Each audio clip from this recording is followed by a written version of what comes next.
যদি বিজেপিয়ে আপুনি কম সতৰ্কবাণী হাগ্ৰামা মহিলাৰী ডাঙৰীয়ালৈকে দিব বিচাৰিছো যে হয় আপুনি বিজেপিৰ এক বাহ্যিকভাৱে বা বিজেপিয়ে বাহিৰৰ পৰা যদি এক্সটাৰ্নেল ছাপৰ্ট দিয়ে এই যি বিপিএফে নিৰংকুশ সংখ্যাগৰিষ্ঠতা পাই চৰকাৰখন বিটিচিত চৰকাৰ গঠন কৰিব ইয়াতে যদি বিজেপিয়ে বাহিৰৰ পৰা সমৰ্থন দিয়ে আপুনি ইয়াক আদৰি লওক আমি কোনোবা সমৰ্থন দিলে আমি আদৰণি জনাবই লাগিব ওয়েলকাম কৰিছো বিজেপিয়ে বিপিএফক সমৰ্থন কৰিব কিন্তু পোনপটীয়াভাৱে যদি বিজেপি দলৰ কোনোবা এজন বা দুজনক ইএম পদ বা কাৰ্যবাহী সদস্য প্ৰদান কৰি হাগ্ৰামা মহিলাৰী ডাঙৰীয়াই যদি তেওঁলোককো মানে এই বিটিচি চৰকাৰখনত নৱগঠিত বিটিচি চৰকাৰখনত সাঙুৰি লয় মই ভাবো এয়া কিন্তু সংখ্যালঘু জনতা মুছলমান মানুহৰ প্ৰতি কৰা কিন্তু এটা ডাঙৰ এটা বিট্ৰেয়েল হ'ব কাৰণ 80-90% মুছলমান মানুহখিনি কিন্তু বিপিএফক ভোট প্ৰদান কৰিছিলে আৰু যদি মুকলিববীয়াকে হাগ্ৰামা মহিলাৰী ডাঙৰীয়াই 2026ৰ নিৰ্বাচনৰ আগত বিজেপিৰ লগত মিত্ৰজোঁটত আকৌ চামিল হয় বা এনডিএত সোমাই যায় যি ধৰণে মুখ্যমন্ত্ৰী ডাঙৰীয়াই আজি সুৰ সলনি কৰি কৈছে যে বিপিএফও এনডিএৰ এটা অভিন্ন অংগ কিন্তু সেইদিনালৈকে কৈ আছিল যে আমাৰ মিত্ৰ ইউপিপিএল আমাৰ এনডিএত ইউপিপিএল আৰু বিপিএফ হৈছে ফ্লোৰ কোঅৰ্ডিনেশ্যনৰ মিত্ৰতাত আছে বিপিএফে দলীয়ভাৱে আমাৰ লগত মিত্ৰতাত নাই মুখ্যমন্ত্ৰী ডাঙৰীয়াই কিন্তু বিপিএফে এনডিএৰ পাৰ্টনাৰ বুলি কোৱা নাছিলে নিৰ্বাচনৰ আগত এতিয়া সুৰ সলনি কৰি কৈ আছে যে এনডিএৰো অংশ এটা হয় বিপিএফ তো বিপিএফৰ নেতৃবৰ্গক মই এটা সতৰ্কবাণী দিছো যদি মুছলমান ভোটাৰখিনিৰ আশা আকাংক্ষা যিখিনি 80 বা 90% মুছলমান মানুহে বিপিএফক ভোট প্ৰদান কৰিছে যদি তেওঁলোকে এইবাৰ বিজেপিক ইএম পদ প্ৰদান কৰে বেছি আত্মীয়তা দেখুৱাবলৈ গৈ বা বিজেপিৰ লগত মিত্ৰতা কৰি যদি বিজেপিয়ে নিৰ্বাচনত অৱতীৰ্ণ হয় হাগ্ৰামা মহিলাৰী ডাঙৰীয়া কিন্তু 2026 চনত বেয়াকে মুখ ঠেকেচা খাব নিতুমণি শইকীয়া ডাঙৰীয়া মই এইখিনি ক'ব বিচাৰিছো আজি ইউপিপিএলৰ যিটো অৱস্থা হৈছে সেই অৱস্থা কিন্তু হাগ্ৰামা মহিলাৰী ডাঙৰীয়াৰো হ'ব পাৰে আৰু ইউপিপিএলে যদি সেই সময়ত কংগ্ৰেছৰ লগত নিৰ্বাচন খেলে হয়তো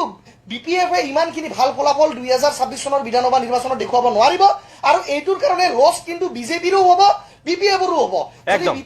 বিপিএফে বা হাগ্ৰামা মহিলাৰীয়ে 2026ৰ বিধানসভা নিৰ্বাচনত অকলশৰীয়াভাৱে যিটো তেওঁৰ identity BPF Hagrama is Hagrama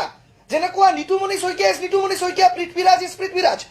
তাৰ কাৰণে মানুহে তেওঁক আদৰি লৈছে তেওঁৰ কাৰণে সেইবিলাক কাৰণে ৰাইজক তেওঁক সমৰ্থন জনাইছে আজি তেওঁ যদি ইউপিপিএলৰ দৰে আজি আকৌ বিজেপিৰ তাতে গৈ পিনে শৰণাপন্ন হয় হাগ্ৰামা মহিলাৰী ডাঙৰীয়াৰ কিন্তু নহয় আমি ইণ্ডিপেণ্ডেণ্টলি খেলিম এই কথাটো আমি স্পষ্ট কৈছোঁ আমিতো 15টা সিটত বিটিচিৰ কণ্টেষ্ট কৰিম আৰু বাহিৰতো 4-5টা সিটত কণ্টেষ্ট কৰিম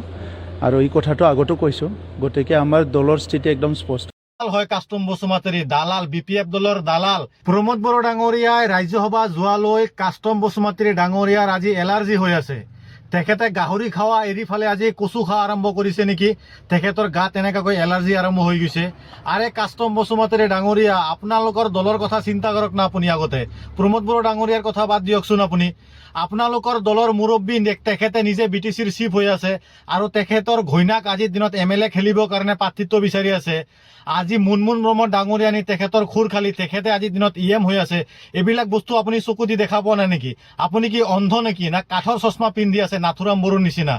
আপোনালোকৰ দলৰ ৰবিৰাম নাৰ্জাৰী আজিৰ দিনত কিহৰ কাৰণে এমচিএলএ আজিৰ দিনত এমএলএ হৈ আছে দুটা পোষ্ট লৈ আছে এইবিলাক কথাৰ ওপৰত একো ভিত্তি নাই আপোনালোকৰ বিভিন্ন অভিযোগ প্ৰমোদ বড়ো ডাঙৰীয়াৰ ওপৰত দি আছে ফাল্টু কথাবিলাক আজিৰ দিনত আপুনি কৈ আছে আপুনি এজন ফটুৱা লিডাৰ ফাল্টু 420 লিডাৰ দালাল হয় কাষ্টম বসুমাতাৰী দালাল বিপিএফ দলৰ দালাল আপুনি আগতে কি দল কৰিছে আৰু বৰ্তমান আহি ক'ত সোমাইছে কিহৰ কাৰণে আজি আপুনি ছাত্ৰ সংগঠন এৰি ফালি ইয়াতে সোমাইছে সকলো চৰিত্ৰ আপোনাৰ আমি গম পাওঁ বিপিএফ দলে আজি গণতন্ত্ৰটো হত্যা কৰি দিছে পৰিয়াল কেন্দ্ৰিক ৰাজনীতি আৰম্ভ কৰি দিছে ৰজা ঘূৰিয়া শাসন তেওঁলোকে আৰম্ভ কৰি দি আছে এইবিলাক বস্তু কি আজিৰ দিনত আপুনি নিজ চকুৰে দেখা পোৱা নাই নেকি অন্ধ নেকি আপুনি তেখেতৰ মাইকীয়ে আজিৰ দিনত এমএলএ খেলিবলৈ গৈ আছে এমএলএ টিকেটটো লৈ পেলাই আপুনি এমএলএ খেলকচোন চাওঁ আমি বিপিএফ দলত কি আৰু এমএলএ দিব পৰা প্ৰাৰ্থিত্ব নাই নেকি সিনিয়ৰ চিটিজেন মানুহ নাই নেকি বিপিএফ দলত গতিকে তেওঁলোকে হৈছে একমাত্ৰ ক্ষমতালোভী মানুহ পৰিয়াল কেন্দ্ৰিক ৰাজনীতি কৰি পেলাই বিটিচিখন তেওঁলোকে কেনেকৈ লুটি খাব পাৰে এইবিলাক পলিচি তেওঁলোকে ইতিমধ্যে মেকিং কৰি লৈ আছে ইয়াৰ ওপৰত মাতক আপুনি আৰু প্ৰমোদ বড়ো ডাঙৰীয়া ৰাজ্যসভাক যোৱালৈ আপোনাৰ ইমান কিয় টোপনি নোহোৱা হৈছে আজি দিলীপ শইকীয়াওতো ৰাজ্যিক সভাপতি হৈ আছে তেখেতে এমপি হৈ আছে গৌৰৱ গগৈয়ে কংগ্ৰেছ দলৰ সভাপতি হৈ আছে তেখেতে এমপি হৈ আছে আপোনালোকৰ দলত ৰবিৰাম নাৰ্জাৰী ডাঙৰীয়া নিজেও তেখেতে MLA হৈ আছে, MCLA হৈ আছে, EM হৈ আছে। এইবিলাক বস্তুৰ ওপৰত অলপ নজৰ দিয়ক। এনাই ফাল্টু কুকুৰৰ দৰে বকি থাকে, এইবিলাক বকি ফালে একো লাভ নাই। ৰাইজে আপোনালোকক ইতিমধ্যে ৰিজেক্ট কৰিব আৰু ৰিজেক্ট কৰাৰ ডিচিশ্যন ইতিমধ্যে লৈ গৈছে। কাৰণ আপোনালোকে ঠগাই পালেহে আজিৰ দিনত শাসনত আহিছে। ভিৱা ভুৱা মিছা মিছা কথাবিলাক ৰাইজৰ ওচৰত কৈ ফালে টুপি পিন্ধা ৰাজনীতি আজিৰ দিনত আপোনালোকে আৰম্ভ কৰি পাৰে। গাদী আপোনালোকে দখল কৰিছে আৰু এই গাদী চাট কৰিবৰ কাৰণে প্ৰমোদ বড়ো ডাঙৰীয়া যিহেতু এতিয়া ৰাজ্যসভালৈ গৈছে, 125 এমেণ্ডমেণ্ট বিল পাছ কৰিব আৰু BTC আপোনালোকৰ চৰকাৰ ভাঙা যাব। তাৰ কাৰণে আপোনালোকে বৰ্তমান 4 মাহৰ কাৰণে বাজেট ধাৰ্য কৰিছে। গতিকে এইটো কথা একদম স্পষ্ট আৰু জল পট ৰাইজক আপোনালোকে 1 টকা দিব পৰা নাই এতিয়া, আৰু কেনেকুৱাকৈ ঠগাই ফালে আজি ভোট ল'ব পাৰে এই পলিচিবিলাক আপোনালোকে আজিৰ দিনত মেকিং কৰি আছে। ধিক্কাৰ জনাইছো কুকুৰৰ দৰে ভুগি থকা কাষ্টম বসুমতাৰী ডাঙৰীয়াক।